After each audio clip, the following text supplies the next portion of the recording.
Bueno, pues muchas gracias por la presentación. Pasamos a las imágenes. Voy a centrarme en algunos puntos que considere yo relevantes para no repetir demasiado la información que los panelistas pues ya han comentado. Sin embargo, no quería dejar de presentarles este video que a mí en lo particular me atrae, me gusta muchísimo. A ver si le podemos quitar el volumen, donde vemos aquí pues el inicio de la vida, ¿no? Vemos aquí el espermatozoide, cómo empieza a entrar a través de la pared del óvulo. Una vez que sabemos que se acerca el espermatozoide, existe una pared como doble, ¿no? Y empiezas a presentar el espermatozoide la salida de algunas sustancias que le ayudan a irse acercando a esta membrana de la célula del óvulo. Y vean cómo el óvulo lo empieza a acoplar, lo empieza a integrar para que la parte del espermatozoide, que es la cabeza, que es la que contiene realmente el material genético, entre.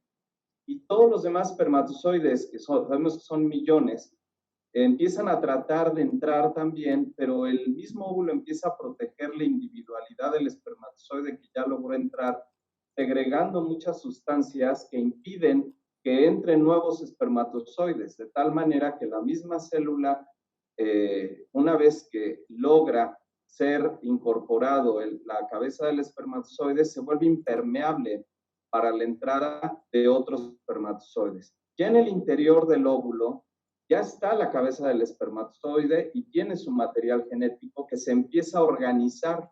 Sabemos que contiene 23 cromosomas donde está toda la información paterna. Vean cómo se están organizando esos 23 cromosomas y en contraparte, la madre, el óvulo, empieza a organizar también sus 23 cromosomas que en su conjunto se empiezan a acercar ya de entrar para lograr esta interacción genética fundamental. Vean cómo se forman unos como túbulos, que son como canales, como caminos que logran en conjunto unir estas dos entidades genéticas, que a partir de este momento y empieza a dar ese intercambio de información, empieza a existir una nueva vida, un nuevo genoma que nunca más en la historia de la humanidad se va a repetir. Y eso nos vuelve seres únicos. Y aquí vemos cómo el óvulo ya fecundado, o sea, ya el cigoto como tal, aquí ya hablamos del cigoto, está caminando por la trompa, todavía ni siquiera llega al útero, y es al sexto, séptimo día cuando ya llega al interior del útero para iniciar el proceso de implantación. Si se fijan ustedes, este video yo cada vez que lo veo me maravillo, me encanta observarlo porque habla del milagro de la vida. Y definitivamente, pues, es triste saber cómo hay gente que no acepta esta realidad científica y que, pues, a todos nos debería de sorprender. A partir de este momento es la vida humana.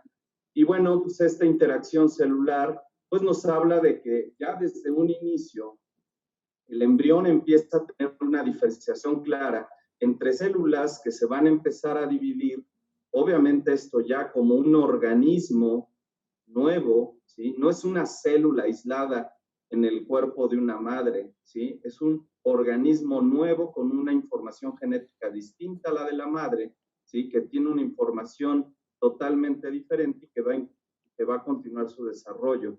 Una parte va a dar origen a la formación de todos los órganos y tejidos del embrión y otra parte va a empezar a dar origen y formación a todos los tejidos placentarios. Y obviamente esto ya está orientado espacialmente y estructuralmente. No es una condición al azar, sino ya tiene una función cada una específica como tal. De hecho, se sabe bien que cualquier técnica que interfiera con esta nueva vida humana desde el momento de este inicio para realizar algún tipo de pruebas genéticas antes de la institución, se determina como que es un elemento que potencialmente puede ser dañino, ¿sí? Eliminar alguna de estas células y causar un daño importante en el nuevo desarrollo futuro de este bebé. Y esto habla de que cada una de estas células que están en un inicio desarrollándose ya tienen una información específica. También es importante resaltar que ya existe un elemento de comunicación que inicia desde la trompa, no inicia hasta que se implanta, y que está provocado por diferentes mediadores químicos que va produciendo el embrión desde la trompa para ir avisando el momento en el que va a llegar a implantarse. Y también hay elementos químicos que produce la madre que le van indicando el sitio donde se debe llegar a cabo la implantación. Todo este proceso de implantación embrionaria es un elemento extremadamente increíble conocerlo. Cuando estudiamos ginecobstetricia y entendemos todos estos mecanismos, pues cada vez más nos sorprendemos de la infinitud de información que hay en este tema, donde hablamos de la interacción materno-embrionaria antes de la implantación y durante la implantación. Y solo estamos hablando de los primeros días de vida, de las primeras horas de vida, los primeros días de vida. Y obviamente todo esto es un proceso gradual. Esta concepción, este embrión que se está implantando, es el mismo que cualquier sujeto, ¿sí?, tiene a lo largo de su etapa de desarrollo. O sea, nadie va a tener un cambio sustancial en este sentido. También se ha demostrado que ya desde el inicio del desarrollo ya empiezan a existir receptores sensoriales en ese embrión. A las 7 semanas empiezan a presentarse ciertas capacidades sensoriales, de tal manera que para las 20 semanas ya toda la superficie cutánea ya está totalmente determinada desde el aspecto sensorial. Pero vean ustedes cómo a nivel de las manos, palmares, ya existen receptores sensoriales. Por lo tanto, podemos con esto decir que negar que no se han establecido las conexiones nerviosas antes de las 12 semanas no explica por qué un embrión de 9 semanas es capaz de moverse y dar de brincos en el seno materno. Para todos los que sabemos medicina, somos médicos, sabemos que tan solo el realizar un movimiento de la mano que parezca algo muy sencillo, implica ya un desarrollo cerebral importante, ¿sí? Y por lo tanto, también, si ya estamos hablando de que hay conexiones nerviosas de sensibilidad, pues definitivamente el aborto generaría que también exista un impacto negativo sensible en un embrión, en un feto que está sufriendo un daño por el aborto. ¿Y por qué es importante esto de las 12 semanas? Porque luego se preguntan, bueno, si es embrión, es feto. Miren, empieza a ser feto a partir de la semana 9, ¿sí? Y antes es embrión. Pero ¿por qué a las 12 semanas si es embrión o feto? El tema es este. Si uno realiza un legrado, un aborto después de las 13 semanas, uno corre el riesgo de dejar restos óseos, ¿sí? Porque a partir de las 13 semanas ya el feto tiene huesos. Entonces, si nosotros realizamos un legrado, puede uno lesionar el útero y dejar restos óseos que pueden generar infecciones y complicar mucho el estado de salud de la madre. Es el por qué buscan separar este tiempo, ¿sí?, para evitar complicaciones y no tener, pues, demandas y cuestiones por este tipo de intervenciones técnicas médicas, ¿no? Pero realmente no es que haya de las 12, las 3 semanas un cambio mágico, ¿no? Porque ahora ya es persona y no lo es, o sea, simplemente es una cuestión meramente técnica que permitiría evitarle complicaciones a una mujer, pero obviamente todo el mundo siempre olvidándose del feto que muere, ¿no? Pero también otro de los elementos que ya comentaron es mi cuerpo, yo decido. No nos olvidemos que a diferencia, un bebé en el interior del cuerpo de una mujer, un nuevo ser humano, tiene un sistema de defensa diferente, puede tener un tipo de sangre diferente, tiene una información genética diferente y siempre va a dar origen ese conjunto de células, si así lo quisieran llamar, ¿sí?, va a dar origen a un ser humano como cualquiera de nosotros y que va a tener una historia de vida. A diferencia de algo que es de mi cuerpo, pues podría ser un tumor, eso pues sí es de mi organismo, pero eso nunca va a formar un niño. Yo hasta el momento nunca he visto como ginecólogo en todos los años que ya tengo trabajando, que de un quiste de ovario salga un niño. O sea, una cosa es una tumoración y otra cosa es un bebé. Y siempre de un bebé, pues nace un niño. Y de un tumor, pues hay que quitarlo porque si no le genera un problema de salud severo a una mujer. Y bueno, pues también es importante saber que el embrión es tan independiente y se autoconstruye que no necesariamente necesita del útero de la madre para su propio desarrollo, ni siquiera del cuerpo necesariamente al inicio de la madre, y puede crecer en el vientre de otra mujer. Todos lo hemos visto con las técnicas de fertilización in vitro, con los vientres subrogados, que muchas veces se dan fruto de una donación de un esperma o una donación de un óvulo. ¿Ya? Entonces, esta condición de que es mi cuerpo y yo le doy, yo puedo decidir sobre lo mío y todo, espérame, estás hablando de un ser independiente que tiene una capacidad de autoconstrucción. Y dice, pues es que yo soy la que lo nutro y por eso yo puedo decidir.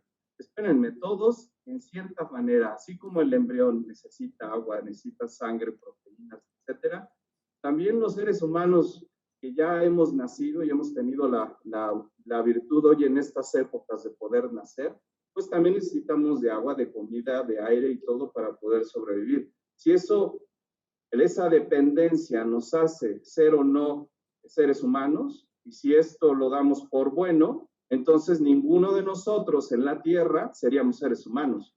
¿Sí? Entonces, olvidémonos de esas falacias que nada más tratan de conflictuarnos un poco la mente.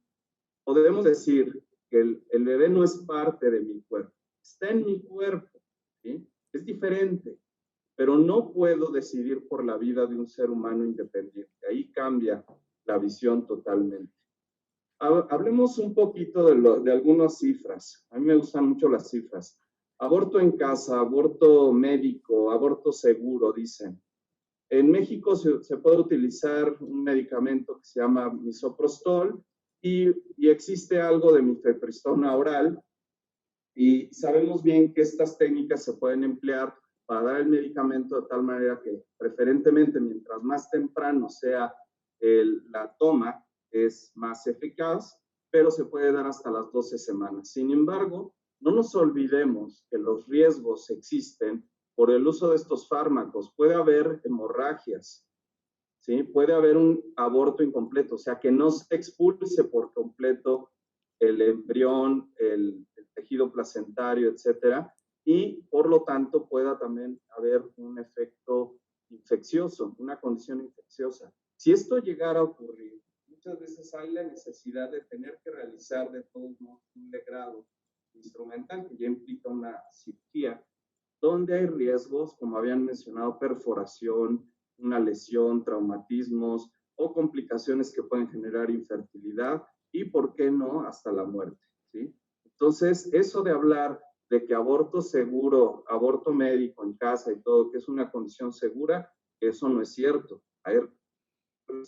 Y también no nos olvidemos, esa figura que mostró el doctor Mendoza, esa madre llorando con un bebé como con una figura de cristal, no nos olvidemos que para muchas mamás que han tenido un aborto, siempre presentan condiciones, ¿sí?, de estrés postraumático, hiperactivación, reexperimentación y evitación, de tal manera que muchas veces le viene el recuerdo del mismo niño a esta madre. ¿Y qué pasa? Estas mujeres están abortando y nos olvidamos también de su salud mental, de qué está pasando en el interior, en su alma, en su espíritu de estas mujeres. O sea, el aborto no nada más es mecánicamente extraer un embrión, un feto, ¿sí?, sino que muchas veces dejamos una huella severa en la salud física y espiritual y mental de una mujer. Entonces, también otro de los argumentos dice, no más mujeres en la cárcel. Es que muchas mujeres, están presas 200 mujeres en México por abortar, que no aborten, eso es un problema. Y vean, cuando pedimos información al respecto, ¿sí?, a través del secretario ejecutivo del Sistema de Seguridad Pública, de la Unidad de Transparencia, nos dieron la relación de mujeres encarceladas por aborto. Y vean, yo no veo aquí 200 en ningún lado, pero sí 11 hombres.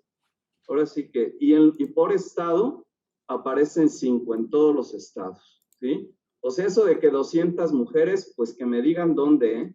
Y aquí las causas de encarcelamiento de estas mujeres fue por otras condiciones, porque ya se investigaron estos casos, no inicialmente relacionados con el tema del aborto, indirectamente relacionados, pero así lo atribuye o así lo catalogaron. Entonces, son condiciones que no podemos nosotros considerar como válidas, pensando que miles de mujeres están encarceladas o cientos. Y también nos dicen miles de mujeres muertas por aborto clandestino, un problema de salud pública. Para ello es importante, sabemos que ya las condiciones de muerte de mujeres pues pueden ser por diferentes condiciones, enfermedades del corazón, diabetes, etcétera, pero como causas de muerte materna, o sea, muerte por embarazo, en el 2016 representó el 0.27%. Y de este 0.27%, el 9.3% fue por embarazos terminados en aborto. Y no son miles en ese año, eran 76. 76. Sin embargo, aquí están englobando muertes de mujeres que terminaron en aborto, pero también espontáneo y provocado. Y por ello nosotros nos dimos a la tarea en el Centro de Bioética de separar esta condición, o sea, analizar las mismas variables del INEGI y separar aquellas causas de muerte por aborto, por una razón médica, como puede ser un embarazo ectópico, una moda, un bebito que lamentablemente se murió de forma natural dentro del cuerpo de la mujer, y separar todas esas condiciones que sí son o se relacionan con aborto provocado, como intento fallo de aborto, aborto médico, etc. Entonces logramos hacer esa separación en estos datos e investigamos del 2002 al 2017. Estas son las cifras, ¿sí? Si se acuerdan ustedes que en 2016 eran 76, pues ya cuando vemos la casuística de abortos realmente que en teoría serían provocados de mujeres muertas, estaríamos hablando que son 30. O sea, de 76 le bajamos a 30, ¿sí? Y obviamente esto dista mucho de que sean miles. Pero vamos a hacer un análisis de comparar estos datos con las cifras que otros institutos han hablado. Y dicen, hablando de muertes maternas, dicen, se realizan alrededor de 1 millón de abortos inducidos cada año. Y dicen, 36% de las mujeres que han tenido un aborto clandestino tuvieron complicaciones que requirieron tratamiento médico. O sea, por lo tanto, aquí hablamos, 36% de 1 millón serían 360,000 que presentaron complicaciones. Y dice, se estima que 25% de ellas, o sea, de estas que presentaron complicaciones, no recibieron la atención que necesitaban y murieron. Por lo tanto, hablaríamos, están hablando del año 2009, que serían 90,000 mujeres muertas. Otras cifras dicen, más de 700,000 muertes por aborto en México. Entonces, bueno, cuando uno oye estas cifras, pues sí dices, oye, pues muchísimas miles de mujeres están muriendo.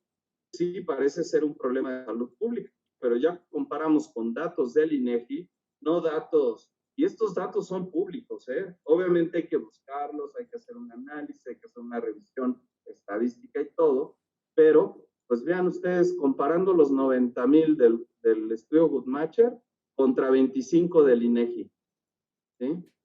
Y por otro lado, ¿sí? Pues también, obviamente, de estas 700,000 mujeres, ¿sí? Vean ustedes cuántas se están muriendo, o sea, 326 del año que fue reportado estos de 700,000 muertes. Obviamente, pues esto nos deja ver que hay un gran sesgo en los reportes que obviamente pues no distan mucho de la realidad. También este dato también fue utilizado para promover la despenalización en el 2006. Decían que 1,500 mujeres murieron durante esa época, cuando realmente murieron por el INEGI 35. Entonces, pues las cifras distan mucho. No podemos hablar realmente de que hablemos de miles de muertas. Entonces, hablar de miles de muertas es una falacia. Pero vamos a ver qué pasó a partir de la despenalización del aborto en la Ciudad de México. Como bien mencionó el doctor Mendoza, se ha abatido, ha ido disminuyendo la mortalidad materna en general, la mortalidad materna también en la Ciudad de México ha ido disminuyendo, pero cuando lo analizamos por aborto a nivel nacional, mortalidad por aborto, también va disminuyendo en México. Pero vean ustedes la gráfica del Distrito Federal. No siguió disminuyendo. Y es en el estado, bueno, es en el sitio, la ciudad donde se despenalizó el aborto. Lo cual quiere decir que la despenalización del aborto no va a disminuir la mortalidad materna por aborto si es que se hace en México, en todo a nivel nacional. Lo único que vamos a ver en el futuro es que la reducción de mortalidad materna por aborto en México no va a estar disminuyendo, sino se va a detener. Y esto, pues sí, dicen también, la ley cumple en la Ciudad de México 10 años sin muertes por aborto. Eso es lo que dicen. La capital del país es la única entidad con tasa cero de muertes. Pero ya si vemos los datos del INEGI, en la Ciudad de México pues fueron 42, no fue cero. O sea, entonces aquí pues también hay una discrepancia en las cifras muy clara. También dicen, el aborto una de las principales causas de muerte materna, ¿no? La cuarta causa de muerte, la tercera causa de muerte. Y bueno, pues en estos mismos datos que tenemos, que investigamos del Centro de Bioética, obviamente haciendo esta separación de aborto espontáneo, muertes por aborto espontáneo contra aborto provocado, pues encontramos que no es ni la cuarta ni la tercera, es la 12ª causa de muerte, ¿sí? Pues hay que poner las cifras como son, y esto pues también representa pues una relación de aborto provocado contra espontáneo, que es mayor el espontáneo, 60 y tantos % contra el 30 y algo % de aborto provocado. Estos dos datos quiero que los recuerden, que es más el espontáneo que el provocado, por las cifras que más adelante les voy a mencionar. Porque también mencionan, la Organización Mundial de la Salud registra más de 10 millones de abortos en el sector salud. Híjole, vemos estos datos y decimos, no, pues sí es un problemón, 3 millones de abortos se realizan. Sin embargo, hay que analizar los datos, ¿sí? Esto está planteado en un periodo de tiempo, del 2000 al 2016, y realmente fueron 3,413. Esto nos llevaría a un promedio anual de 200,000 abortos y no 3 millones como parecería ser, ¿no? No, anualmente serían en teoría 200,000. Ahora, si esto nosotros ya lo llevamos a un promedio anualizado, ¿sí? En base a los que son provocados y los que son espontáneos, pues también en esta relación que ya conocemos por los datos del INEGI, pues nos lleva a que es un promedio aún menor, como vemos aquí en estas cifras, anual de abortos provocados que se realizan en el país. Ahora, ellos pues estaban englobando todos, ¿no? Los abortos tanto de causa médica como de causa no médica, obviamente provocado, pues ¿para qué? Pues para inflar las cifras, ¿sí? Entonces nosotros tratamos de dirimir no nada más esta información, sino separarla y ver qué información hay por año, ¿sí? Pero resulta interesante que nada más hay información hasta el 2007, nada más. No hay más información, está oculta o no se puede ver, etc. Pero sí nos lleva a hacer esta inferencia. Vean cómo los datos nada más están hasta el 2007. Y sumando la casuística de abortos, ¿sí? A nivel nacional aparecen en total 687,000. Este dato anualizado, ¿sí? O en la Ciudad de México nos lleva a esta información, 85 aproximadamente, que fueron, no, perdón, esta es la media realizada, 85,000 de la media nacional. Ahora, si se fijan ustedes, si esta relación desde que fueron 687,000 hasta el 2007 y la correlacionamos con los datos que estaban planteando de 3,413,000, solo se hace una resta y nos habla de que a partir del 2008 y hasta el 2016 se realizaron 2,725,000 abortos, lo cual quiere decir que a partir del 2008 existen mucho más abortos en nuestro país. Ahora, ¿por qué es interesante este dato? Porque todos debemos recordar que a partir del 2007 se despenalizó el aborto en la Ciudad de México. Entonces, lejos de reducir el aborto, aumentó el aborto, no se redujo la mortalidad materna por aborto, lo cual es totalmente una política errónea, al menos en materia de número de abortos y mortalidad, no ha demostrado un resultado favorable. Y dicen, debemos ampliar los derechos reproductivos, obviamente cuando hablan de eso, pues hablan del aborto para mejorar las condiciones de vida de las mujeres, etcétera, ¿no? Mejorar las condiciones de vida, ¿sí? Es muy interesante resaltar este tema. Hay estudios sobre pobreza y mortalidad materna. Y algo que se tiene muy claro, ¿sí? Que en los estados donde en promedio hay mayor tasa de pobreza, los fuimos agrupando, estos estados, y comparándolos con mediana tasa de pobreza y menor tasa de pobreza. Lamentablemente en todos los estados hay pobreza, pero vamos a hablar de mayor, media y menor, ¿no? Y vean ustedes cómo hay una correlación muy buena, ¿sí? Entre la tasa de pobreza, a mayor tasa de pobreza, mayor mortalidad materna. Está clarísimo. Por lo tanto, las políticas deberían de ir orientadas a reducir la pobreza y no nada más a impugnar y tratar de hablar de aborto y de aborto y de aborto cuando sabemos que no va a arreglar nada, no va a disminuir el aborto, no va a reducir la mortalidad y no vamos a abatir la pobreza y va a seguir existiendo condiciones fatales para las mujeres. Ha habido un estudio que realizaron en Chile, el Melissa Institute, donde determinó cuáles son las condiciones en México que deben de ser atendidas para reducir la mortalidad materna.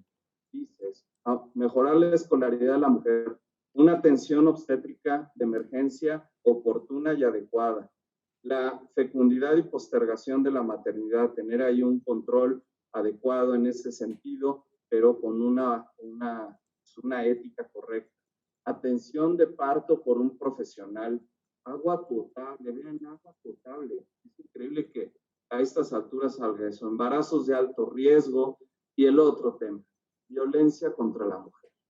¿Ya? Estos son los factores que hay que atender. Nunca dijeron aquí promoción del aborto. ¿Sí? Obviamente, pues porque no va a reportar ningún beneficio en ese sentido. ¿Sí? Al menos hablando en términos de salud pública. Lo que también se ha visto es que cuando aquellas mujeres se comparan que han tenido aborto comparado contra parto, las que han tenido aborto han tenido un mayor riesgo de homicidios, suicidios, accidentes, droga, violencia, etc. A diferencia de las mujeres que han tenido parto. Entonces, la relación de condiciones pues lamentables para la mujer se relacionan más con el tema del aborto que con el parto. ¿Sí? Por lo tanto, y vean aquí esta gráfica que me encanta ponerla, vean cómo las tasas en tasa nacional de defunciones femeninas con presunción de homicidio, ¿sí? Hablando de mujeres, vean ustedes cómo venía una discreta tendencia a la baja en nuestro país. Y vean a partir del 2008, ¡pam!, para arriba, ¿sí? Y pues, bueno, sus vaivenes, subidas, etcétera, pero esto no ha bajado. Y yo creo que recientemente, si ponemos los datos actualizados, bueno, va más para arriba también, ¿sí? Pero vean ustedes, ¿qué les llama aquí nuevamente la atención? 2007, despenalización del aborto. No necesariamente tenemos que que asociarlo de manera directa. Hay muchas variables, pero sí es de llamar la atención esta serie de variables, esta serie de datos, pues, para tener un entendimiento más claro sobre el tema. No hay duda, ¿sí? La vida humana inicia desde el momento de la concepción. Quien niegue esto, perdónenme, pero es un ignorante que no sabe de medicina, no sabe de ciencia, ¿sí? Es vida humana, no es parte del cuerpo de la mujer. El aborto provocado no es seguro. No existen miles de mujeres muertas por aborto. La mortalidad materna por aborto en la Ciudad de México no ha disminuido desde la despenalización del aborto. El número de abortos en México se ha incrementado a partir de la despenalización del aborto en la Ciudad de México. Y el aborto inducido no es la cuarta causa de muerte. La incrementa la mortalidad materna y el aborto se asocia con mayor violencia para la mujer. Eso está demostrado con datos, con números y no con inventos. Muchas gracias.